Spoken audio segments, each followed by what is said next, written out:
Welcome, and I'm delighted to be here to talk with you tonight about the book, Remember the First Ladies. So I have a few questions, and then we're going to open it up to the audience and let you ask any questions that you might have. So my first question actually was something that I found very interesting as I was reading. Tell us a little bit about the history of the nomenclature, First Lady, please. Oh, okay. Well, we're used to that term, but it wasn't really used until the late 19th century, very much. They didn't really even know what to call a president, let alone his wife. So Martha Washington was called Lady Washington because during the Revolutionary War, she followed him around in the winter when they had their winter camps. And Martha would go to the winter camps every year. And she was from the South, and they were still in the British tradition. So they referred to her as Lady Washington. It was a general and his lady, so Lady Washington. And they even had a dragoon that was Lady Washington's Dragoons that they named it for her. So she was Lady Washington. Abigail Adams was from Massachusetts. She wasn't into that Southern culture stuff. So even though she'd spent time in Europe, she was Mrs. Adams. And she was often referred to as Mrs. President Adams. And that was not meant to be a compliment. And indicating back then she was pulling a lot of strings.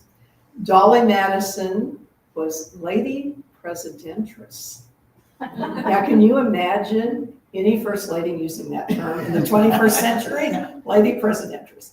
And Julia Tyler was called the Lovely Lady Presidentress. Most of the women after her were Mrs. Some of the time, however, Mary Lincoln would sign things Mrs. President Lincoln when she wanted people to think that he approved of what she was doing. It wasn't always the case. The first time the term First Lady was ever used was when Dolly Madison died. And President Taylor eulogized her and said she was our First Lady. Because Dolly was not only the hostess with mostess, but she also mentored Julia Tyler. She mentored Sarah Polk. She came back after he died and kind of lost all of her money, and she spent all of her time in Washington, lived right across the street from the White House. She had an honorary seat in the House of Representatives, and she basically had one of the first state funerals. They closed down Washington for her funeral. So that was the first time, and then Buchanan's niece, he was single. She was a hostess, wasn't really a first lady, but they called her the first lady of the land in one newspaper. Then it went away. And then in the 1880s, Lucy Hayes, they used the term for. And by then the early 19th century, it was becoming pretty common. But, we think that's what they were called all along. And it's, actually early 20th century before it stuck. Yes, I found that fascinating. I was like, I never thought about it. Yeah. That there was, and to my ear, that even First Lady seems, at this point dated. Yes. So to know that for a long time that wasn't even used. So I thought that was very, very interesting. All right, why did you and your co-author set about writing this book? Well, it has an interesting history. I was a professor at KU in the communication department for 24 years, and political communication is my major field, with an emphasis on women in politics. And I taught a course on the history of women in U.S. politics, and then added some international to it. But I realized when I started in that really some of the earliest women in politics were the first ladies, and Abigail is a great example of that. And so I added a unit in there on the first ladies, and my students loved it. And they said, will you do an entire semester? Well, there were no textbooks for this. There are a lot of individual biographies, and I've got to give a shout out to University Press of Kansas, because they have a series that's only on the modern first ladies, 20th century and beyond. And they are the only ones who've really done a series. So there are individual biographies. There are these edited volumes of like 15-page bios of a lot of the women. And they're uneven because they're written by 40 different people, and some are really good and some aren't. And then there are some that are done for like There's a new one that Katie Rogers came out with in the New York Times, from Hillary to the president. And so, but nothing had looked at the entire scope, from Martha Washington to Dr. Biden, and we'll have to add Melania on again. And so I wanted something, I got an email asking if I had a textbook proposal. And I proposed a book on First Ladies because there are a lot more classes being taught. The first one taught in the United States was in 1982 at the University of Texas, taught by a man. He was a full professor, so he could get away with it. And, you know, talk about a narrow course. And he started it because Lady Bird was spending a lot of time at the library, and she would come to his class to talk.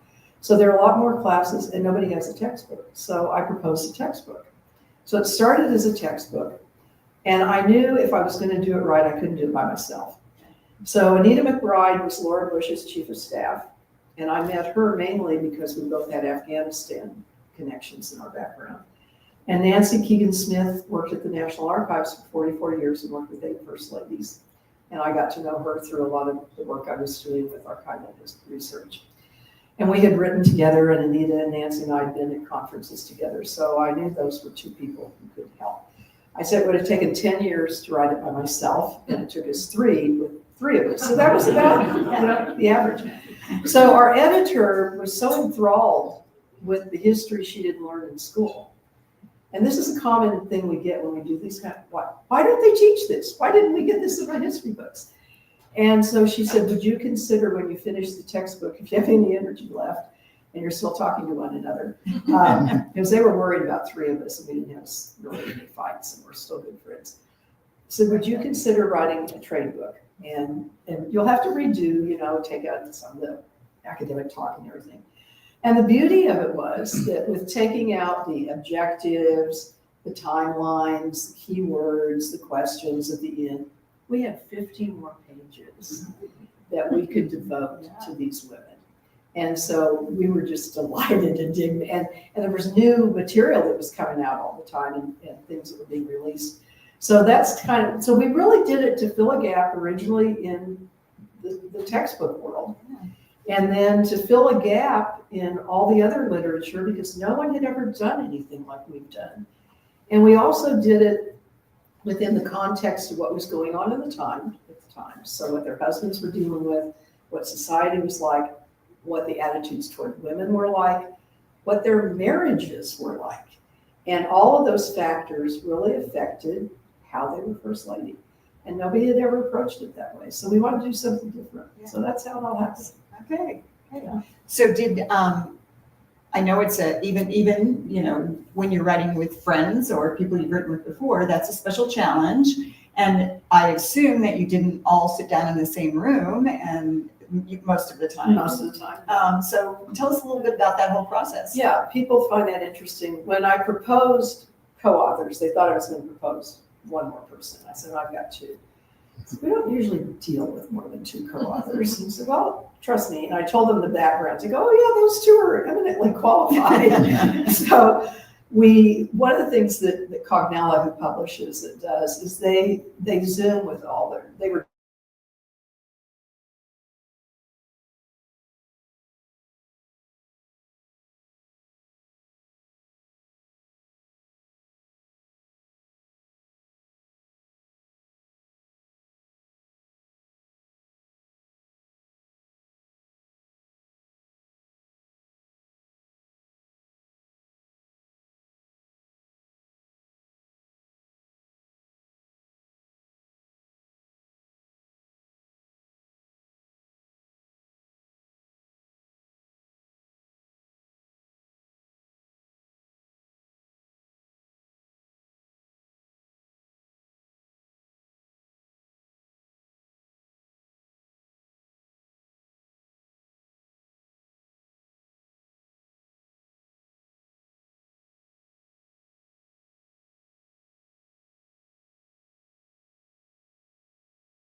one another. So Good, Yeah. good. Yes, it sounds like it went very smoothly. Good.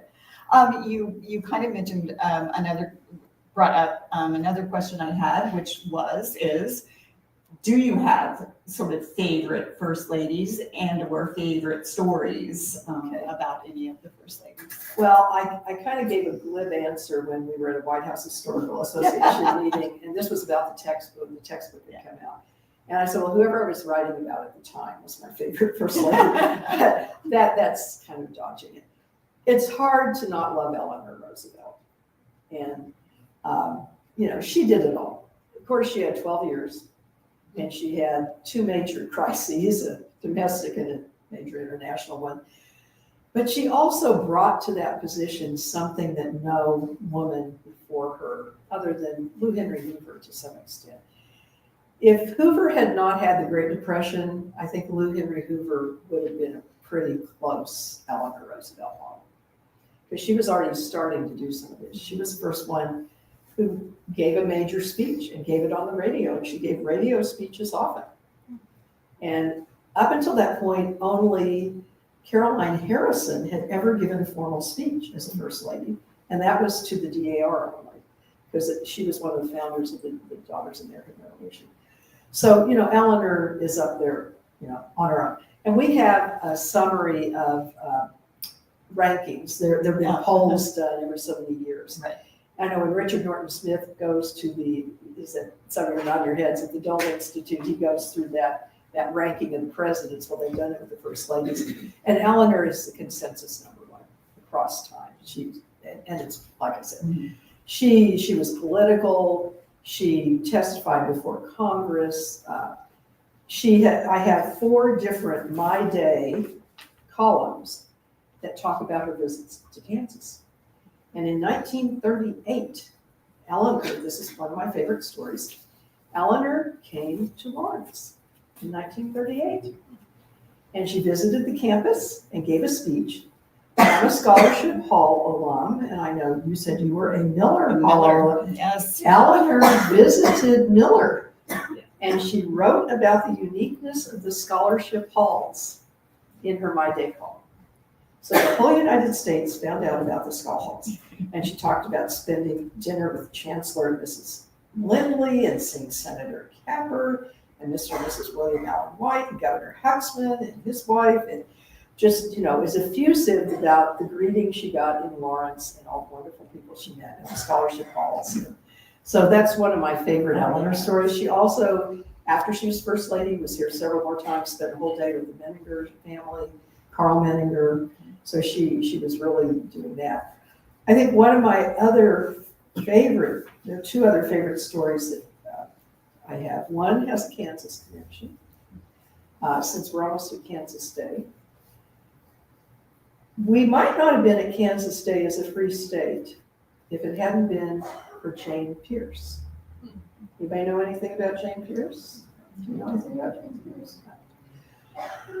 Jane Pierce was one of the saddest stories among the first ladies. She and Franklin Pierce were mismatches, if ever there was one. He was an alcoholic. She was the daughter of a minister and a university professor.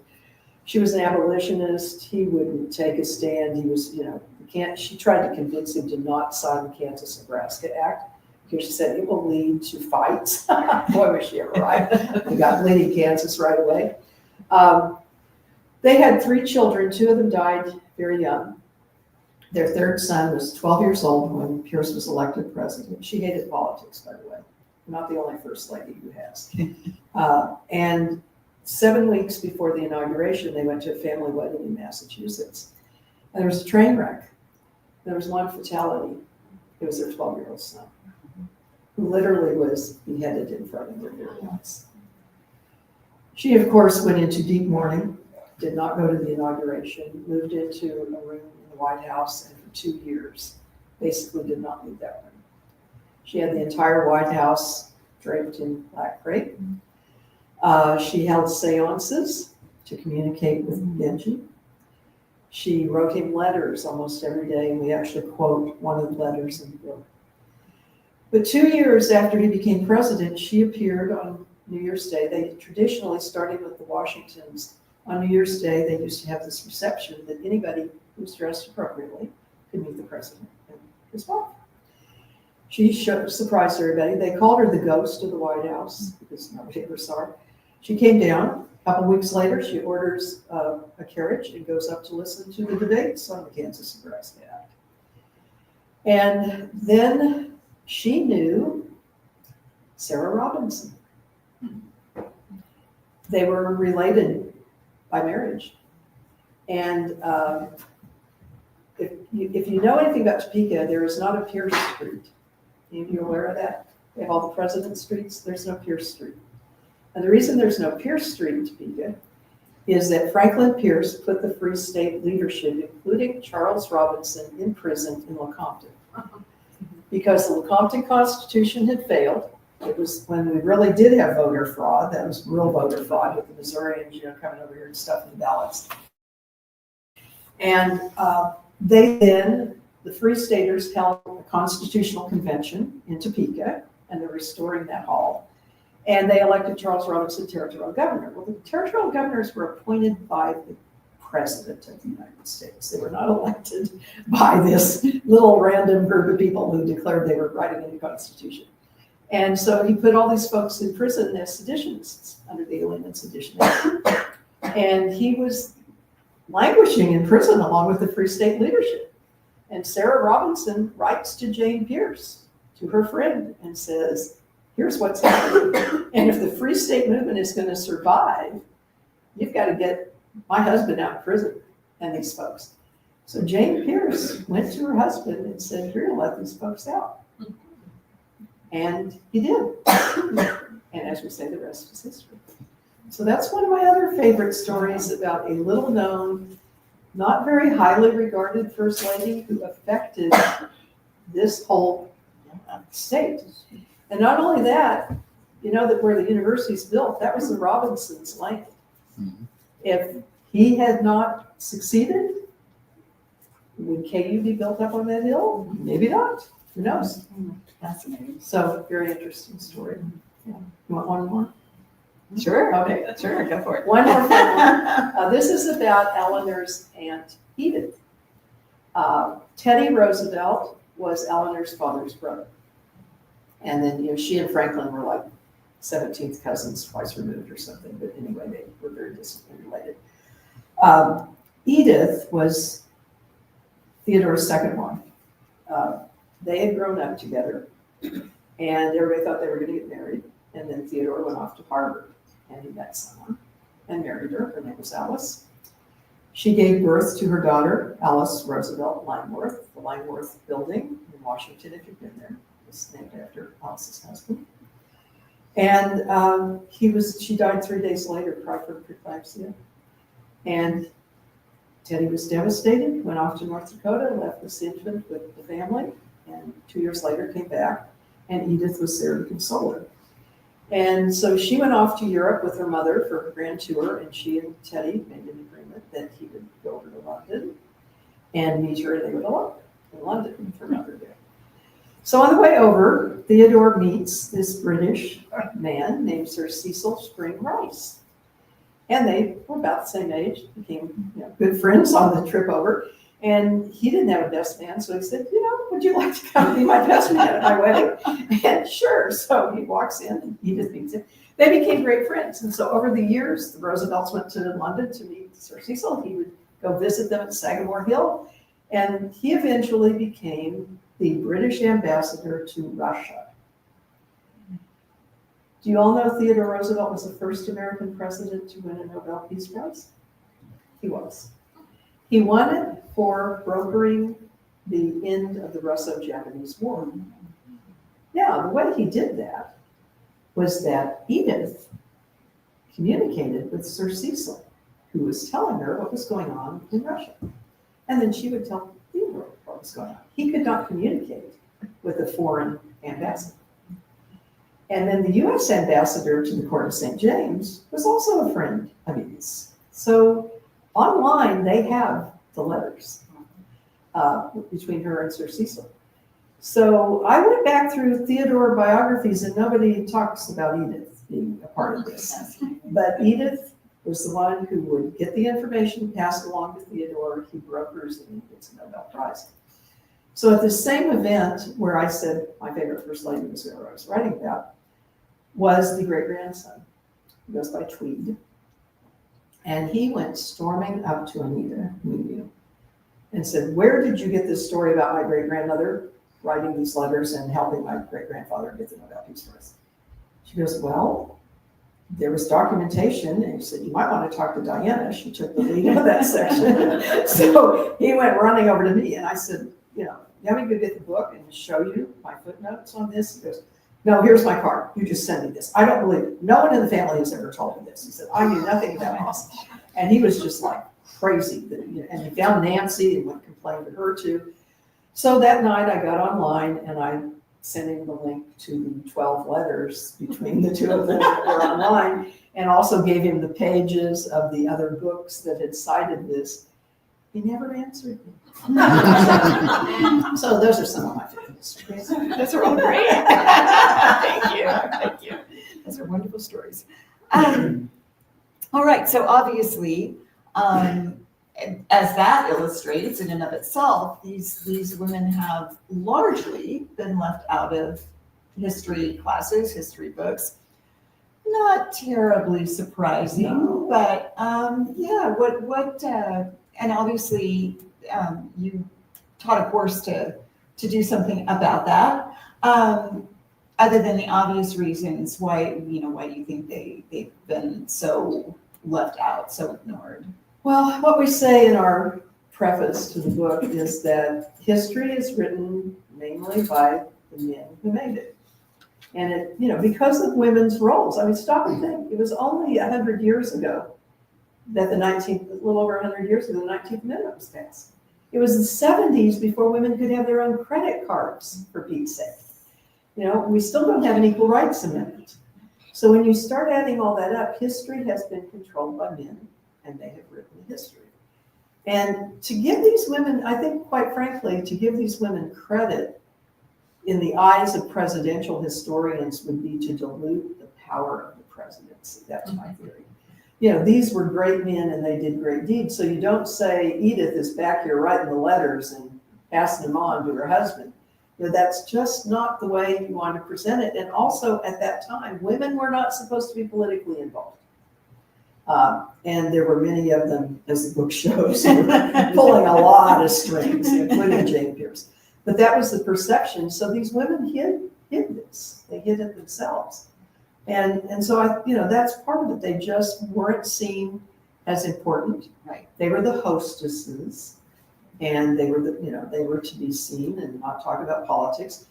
And some of these women who were very powerful, like Dolly Madison, she used what they call parlor politics. She created bipartisanship.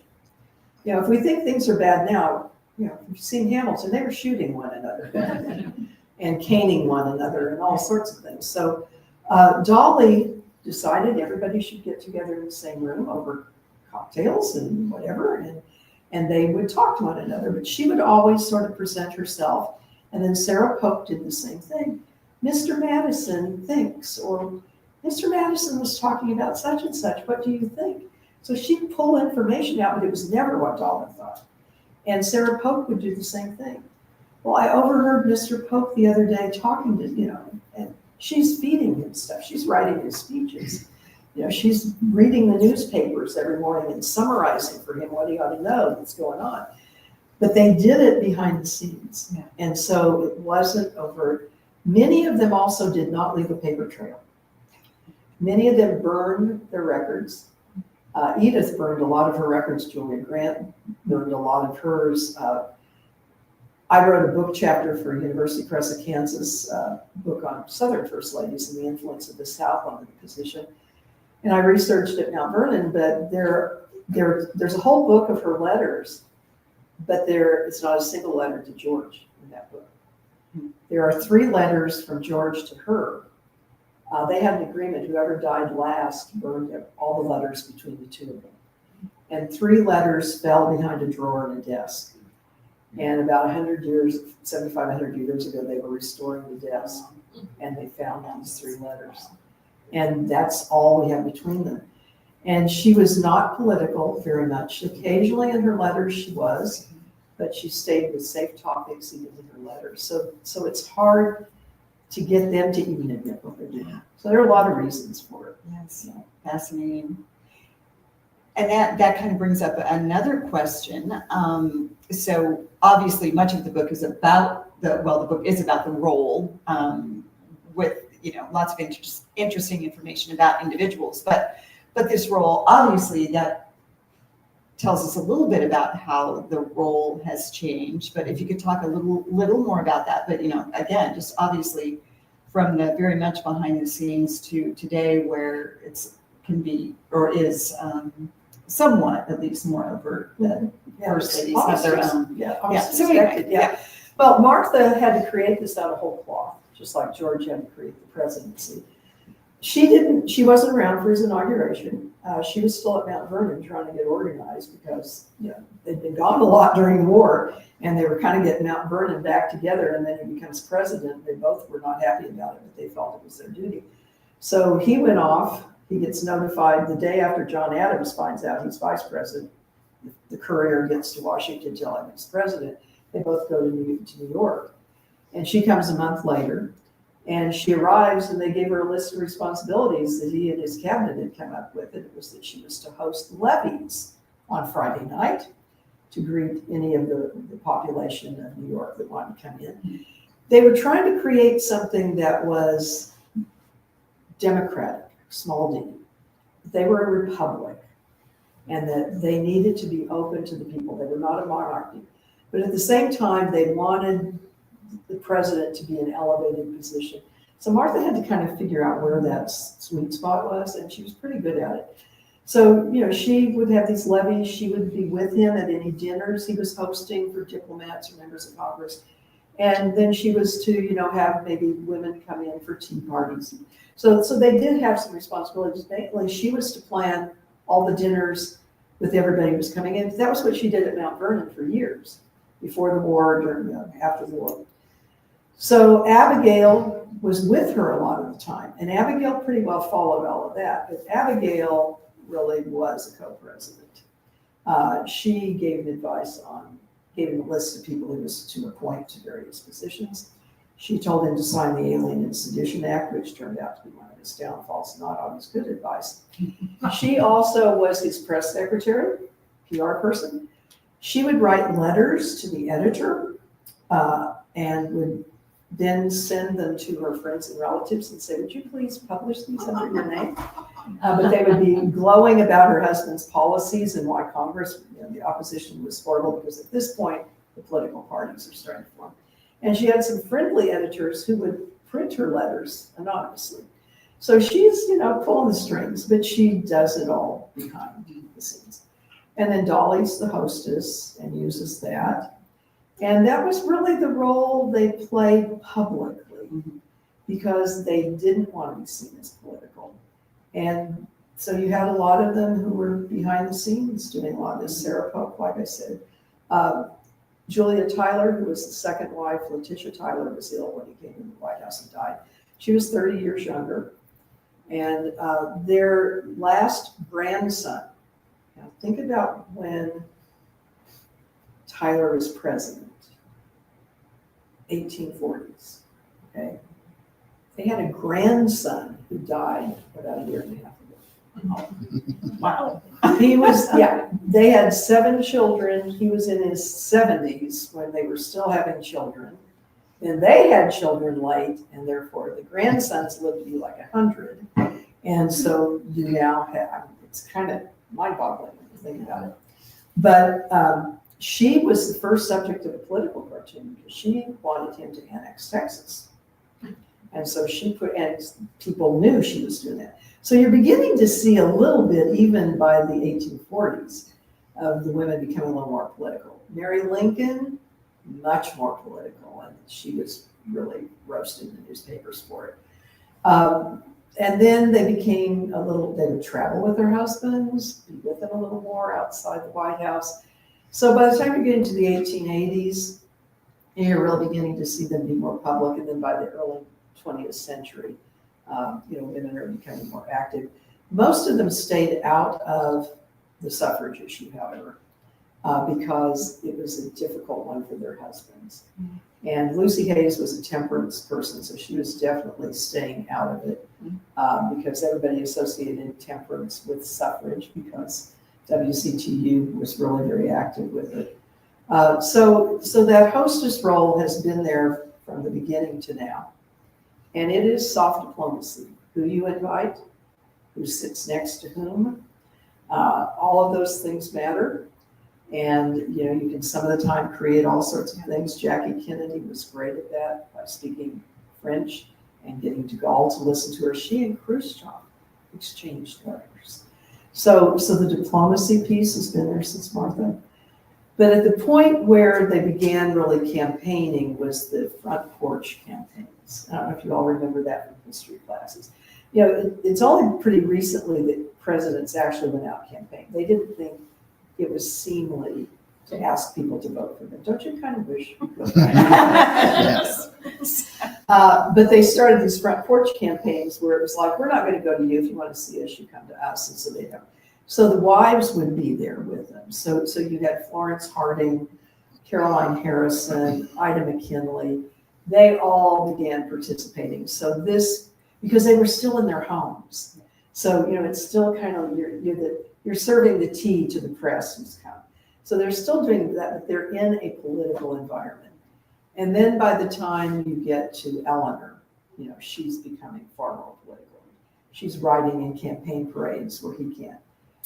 And then Bess and Mamie and Jackie step back. And then you had Lady Bird. And when Lady Bird did her whistle stop tour in 1964 through the South, she was the first lady who ever campaigned on her own. And since then, we kind of expect it. So there have been these moments in history where something happened that put the women out front. And then Jackie had her big cause, which was White House restoration. Lady Bird had the environment. Pat Nixon had volunteerism. And we kind of go on. So we have that expectation now that they have to have a cause. Yeah. And that was actually going to be sort of my last question. When did that idea begin of having some cause? So kind of with Jackie. Well, publicly with Jackie. Okay. It really started with Martha. Martha had military veterans and their families. And this is a lot of what's in her letters to her friends about the veterans who came to visit her today and how she was giving money to widows. And she had a rule that if any veteran showed up at the president's house, either when they were in New York or Philly, they were to be let in, no matter what she was doing. Because she knew a lot of these men. She darned their socks, or she knitted new socks for them. And so she had been there. Dolly Madison was a patron of an orphanage. And a lot of the other women had these causes. But the press didn't cover them because they didn't think they were women's things. So it was really when Jackie Kennedy started the renovation that and then Lady Bird picked it up and we had everybody since then. Now they just expect it. Yeah. We haven't heard anything from Melania Trump this time. She's going to bring back the best. She said she was going to bring back the anti-bullying. Right. Yeah.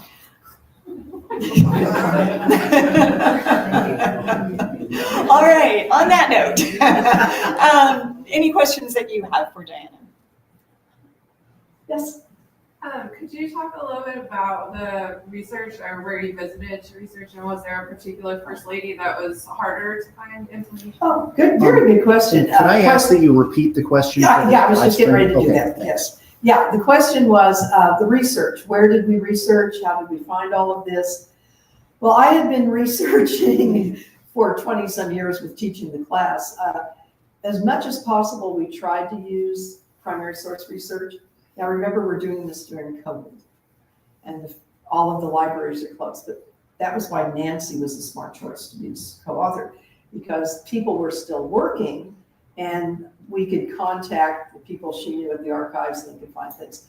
I have huge files on Barbara Bush because I spent 2 weeks down at the Bush Library on a Big 12 faculty research grant. So I did a lot of research there. Bess Truman, maybe there are things close by here. Grace Coolidge, I was spending some of the summer in Vermont, went to the Coolidge Historic Site, was able to get some out-of-print books in her own autobiography. So we've used autobiographies were very important, letters, the Adams, both Abigail and Louisa, all of their letters are digitized on Massachusetts. There's some others at the Library of Congress, so we went through Library of Congress files. And fortunately, there is a lot digitized. So, oral histories that have been done with people who worked in the administrations.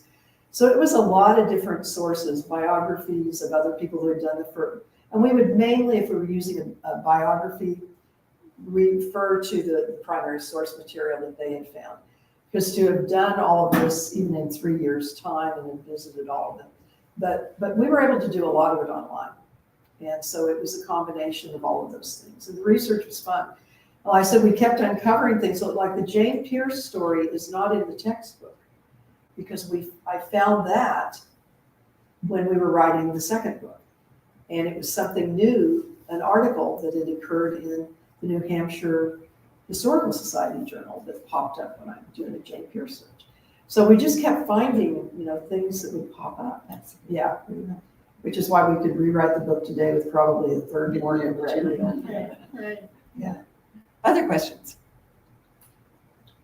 Follow up, she was asking, was there anyone in particular that you found difficult to find? Oh, yes, thank you. Was there anyone difficult to research? Well, Elizabeth Monroe also burned all of their letters, so there's not a whole lot we could say about Elizabeth. And there wasn't a lot of correspondence with other people. Martha was difficult because of not having a lot of that would have really talked about all she was doing. She talked about the White House years some. Let's see, who else did a lot of burning? Julia Grant, although Julia wrote a memoir. But I triangulated that with his memoir and his letters to her, so I could kind of figure out what was the real story going on there. And they some of the time saw the thing the same way, but not always. The modern first ladies have been easy because they decided to give their papers. A lot of them did have a lot of letters, and Eleanor wrote 4 volumes of her autobiography. Eleanor was easy. You can do books on Eleanor. But it was some of those early ones who felt like it was important to burn everything. And even Dolly didn't leave a whole lot. But yeah, those are probably some of the more difficult ones. Yes. Oh yeah, Martha. Well, and that brings me to the question of when did this sense of its history versus its personal, and then who confirmed, so to speak, in history that yes, she burned them? If you know what I mean. Oh yeah. Okay, so the question was, when is it history? When is it personal? And kind of who confirmed that they burned things? There were with the Washingtons and the Monroes, there were family members who had said that, and Martha apparently had told people. So there were people who knew firsthand, and that had kind of come down. Plus, there was nothing there to find between the two of them. When she had left, like I said, I had this volume this thick of all of her letters, starting with the time when her first husband died, and she took over the business. And so she had all of her business letters, all of her social letters. And so, it's a glaring, void there. And so, like I said, with the Monroes. And Julia, and Edith Roosevelt also got rid of a lot of her stuff. And once again, there were family left behind who could document that. Where it became personal versus political, for political people, that's a fine line. And we actually write about that with Barbara Bush, the Bushes really tried to keep the personal out of politics. And it wasn't until he was running in 80, and they made somebody asked him some question about suffering. And they had never told people that they lost a child to leukemia and what they had gone through. And suddenly, he makes this personal issue part of the politics that they were bringing up. And she kept finding that over and over again, that what had gone on in their own lives affected their political views.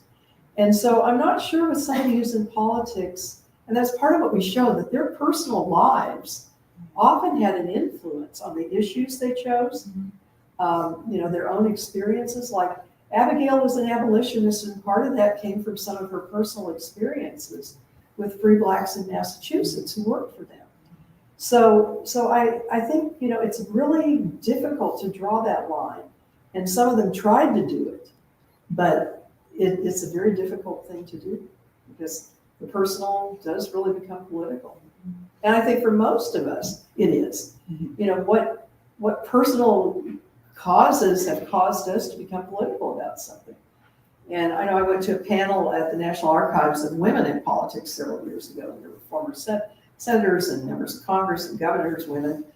And almost every one of them got into it because of a school crossing, that their kids weren't safe, or this or that, or a son in the military or whatever. And so I think they really are very much intertwined. And I think we do a pretty good job of showing that in the book. Anything else? Charlie and I enjoy going to presidential libraries. And for instance, the Lyndon Johnson Library really tackles the Vietnam War in a much more true than some of the other presidential libraries. Could you name some of the presidential libraries that you think best reflect the times and not the way the president might have wanted to be viewed? Yeah. Oh gosh. I think Jimmy Carter's. I was just there when was I there? In November to go watch Katie play basketball in Atlanta. Went to the library. I think they have shown that pretty honestly. I felt that they really had. I think Nixon, I'm going to be back at Nixon in March. And I didn't get a chance on my last trip because I broke my arm on the way out there, and I barely got there in time out of the emergency room in Yorba Linda, or not Yorba Linda, wherever it is. It was quite a story. Anyway, I didn't get a chance to tour, but I've been told that they've also now done some things where I think they're more honest with him on Watergate and everything else. Truman, I think, has done a very good job. If you haven't been over there with the Refresh Truman on the decision with Hiroshima and Nagasaki, I think that one has looked, really at what Truman went through. Where the first ladies are concerned, I think the libraries are redoing, refreshing, and putting the role of first ladies out there more. Both Eisenhower and Truman have given Bess and Mamie far more attention than they did before. And especially Mamie, that she was the one who influenced him after World War I to take a position to go over and write about the battlefields. There was a battlefield memorial commission, and he was working for the general who ran that. And he had a chance to go to Europe to go study the battlefields of World War I. And Mamie said, "You're going." He wasn't too excited. She said, "You're going. This is important. You need to go do this." She also wanted John to learn French. She thought they were in Paris to learn French. But she thought that was an important move. And that letter is there. That she was the one, and if he hadn't done that, he might never have been Supreme Commander. He knew the battlefields. He knew Europe. And like I said, Eisenhower did it. Truman did more. I think George W. Bush with Katrina. The section in that library on Katrina, I think, is pretty honest about the way Katrina was handled. So I do think, as they revamp their libraries, there's a little more distance. I think they're all getting better, and they're all giving the first ladies a little more attention too, as opposed to just showing their dresses. I'm curious what you think about like fictional portrayals of first ladies in shows like The West Wing or other political dramas and movies. You mentioned political cartoons earlier, and those are based on real life. So just kind of your thoughts on that. Okay, well, my thoughts on the way first ladies are portrayed in fiction and movies and all. I love the First Lady in The West Wing. And the thing I liked about her was she did what Dr. Biden finally did, because she was a physician, the other kind of doctor. People don't realize this, but professors were called doctors 200 years before the medical people. Anyway, I have to get that info. PhDs in the room. But I think she was, I liked that portrayal because it was showing a 21st century first lady and what women are really doing in that century. So I thought that was a pretty honest one. We've talked a little bit about how real life first ladies have been portrayed in movies. And Lady Bird Johnson, for example, in All the Way with LBJ, the one about the passage of the Civil Rights Bill. And Nancy was a personal friend of Lady Bird's, and she did not like the way Lady Bird was portrayed at all there. I'm trying to think of some other fictional first ladies. I guess I haven't watched that many movies with fake presidents, but the Western really does come to mind. But I think, Eleanor has been in a lot of movies, and I think they usually capture Eleanor pretty well. And Eleanor is easy to do because she left us 2 volumes of her My Day columns. And, there's video of her, there's audio, she had her radio addresses. So she's been pretty easy, I think, to project. I think Jackie Kennedy, some places has, I think they've done a reasonably good job with her. So those are some that come to mind. But that's an interesting thing to think about. So thank you. Give me something else to ponder. Yes, Steve, in the back. I kind of building off of this. Okay, so if you had to describe what would be the ideal first lady in one of these fictional portrayals, how should that actress play that role? Oh, okay. The question was, what should the actress do to be the ideal first lady? I thought you were going to ask what the real life.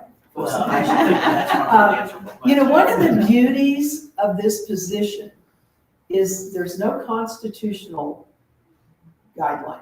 It's not constitutionally or legally, appointed. It's just out there. It's been tradition. And so they can play it however they want. And I really think the ideal first lady is one who's authentic. And that's one thing we really say in this book is you shouldn't criticize somebody for not being more like X, because X was authentic to herself. And so the causes they choose. If somebody is shy and doesn't want to do a whole lot, they shouldn't have to. They're going to do the behind the scenes things. They're going to be there to support their husbands. And really the number one role of a spouse, whether it's a senator, a governor, whether it's a male or female spouse of the elected official, is to support that person. And I think that's what an ideal fictional or real first lady really does, is they find ways to support and not detract from, not create problems for. I think, that's really, to me, what the main thing is. And, I did a bunch of interviews. In fact, I have a podcast that I did. Anita and Nancy and I are 3 of the 7 people who formed an association almost 4 years ago called FLAIR, First Ladies Association for Research and Education. We have a great website with tons of stuff. Lots of videos to watch if you're really junkies on this stuff. And, one of the reasons we formed that was to develop all of this. But we wanted to, create a space where we could look at all the different ways that women have developed this position. And so that was, one of the things we came up with as a way of taking what I'm doing tonight and documenting.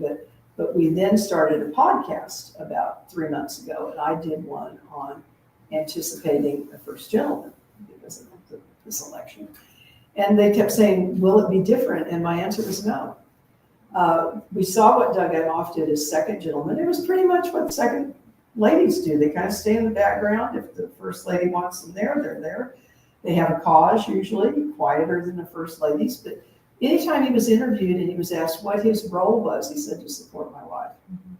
And that's what you will hear, I think, most of these women say. And wait, no, there was somebody. They're okay. Mine's a little more lighthearted. I was just wondering if, at any point you came across like a small detail that like like fun or relatable, something that just made them human too, that just stuck out, like just a like or dislike or a funny story or something that you're just like, oh, you're a human. Oh, there are so many of them. One I really liked, Grace Coolidge. There's so many about Grace. She would have been an incredibly forward-thinking first lady if Calvin had been. Calvin thought women's place was not in politics, even though by then women had the right to vote, and Grace had voted for it. Maybe she did, maybe she didn't. She was voting. We have pictures of her voting, so I can say. But Grace always, she went out. She wanted to go learn how to ride. They had stables at the White House and horses. And you remember, this is the early 20th century, and cars still aren't all out there all the way. And she wanted to go learn how to ride horses, which would, if I were sitting at the White House and there was a stable, I'd want to go learn how to ride horses. That's a pretty human thing. They wrote about it in the newspaper, and Calvin told her to stop, that she should not do anything new. So I thought that was kind of a very human story about their relationship too. Let's see, I'm trying to think of some other things that are kind of funny. Lady Bird Johnson started a children's garden. Jackie Kennedy did the Rose Garden. Lady Bird had a children's garden. And so everybody who has a grandchild, they do their hands. And so she had her grandchildren there. And one of them fell into the pond. And so Lady Bird's they're having to rush this child out of the pond because it was kind of a chilly day. So you had these little disasters that would happen. The other human one was Louisa Adams. Louisa did a whole lot to get John Quincy elected. She was taking the Dolly Madison route of all these receptions when he was still, when he was thinking about running. And she was getting to know the press and making him, get him to know it. And so she really helped him become elected. But then once she became First Lady, she was really not feeling very well. And her children were driving her crazy. One of them got kicked out of Harvard, and he would often be up with an opium pipe. And her children would bring her chocolate bonbons to make her feel better. Well, they were also having affairs with maids and married their cousins who they had affairs with. So that was pretty human with the John Quincy Adams family. Yeah. But I love the bonbons. And Nancy made me take that out of the chapter, but I'm putting it back. All right, I think one more question. I think, did we have one here? I'm in the middle of a book by Rosalind Carter, Oh, and you were talking about giving speeches, and I'm so impressed with how awful she felt about trying to do it. It was so difficult for her, and eventually managed to do it. Yeah, mentioned Rosalind Carter in her autobiography. Is it First Lady from Plains? Is that? Yeah. She was very terrified of giving speeches. Lady Bird Johnson purposely got a B in high school so she would not be valedictorian. And I had lunch with her at the library about 30 years ago, 2 hours with her with a couple of my grad students. It was incredible. But she told us all, here she has all these people in communication, goes, I was afraid to give speeches, and she talked about doing this, but she took a public speaking class. Barbara Bush was terrified. And she learned how to give speeches by taking slideshows when he was in Congress. And then she'd go back to Texas to women's groups, and she'd show the slides, or they'd pay attention to the slides and not to her. So Lady Bird took public speaking classes. Rosalind took some along the way. Bess and Mamie would have never given a speech in public. So she was not alone. And that's been a very common, Jackie Kennedy hated giving speeches. And she would say, give it to Lady Bird. And Lady Bird gave over 100 speeches for Jackie when she was second lady. So she was not alone. That was a very common thing that they were fearful of it. The other thing that both Rosalind and Jimmy wrote about in their memoirs, Jimmy campaigned to cut the size of the executive branch. He was going to trim it down too many staff, too many people over in the Eisenhower building. It's not called that then, it's the old executive office building. Rosalind, however, realized all these things she was supposed to be doing, and she needed more staff. And she is the first lady to actually have an office in the East Wing. They all worked out in dressing rooms until then. So 1978 was the first time a first lady had a physical office. And they had no budget. They had no salaries for a lot of years. They'd have to borrow people from the president's line. They finally got a bill to the White House Personnel Act that finally set up some line items for the first lady. So they both wrote in their autobiographies that the biggest argument they had in their marriage was over the size of her staff. So, I don't know. Thank you all so much for coming. Thank you for being here.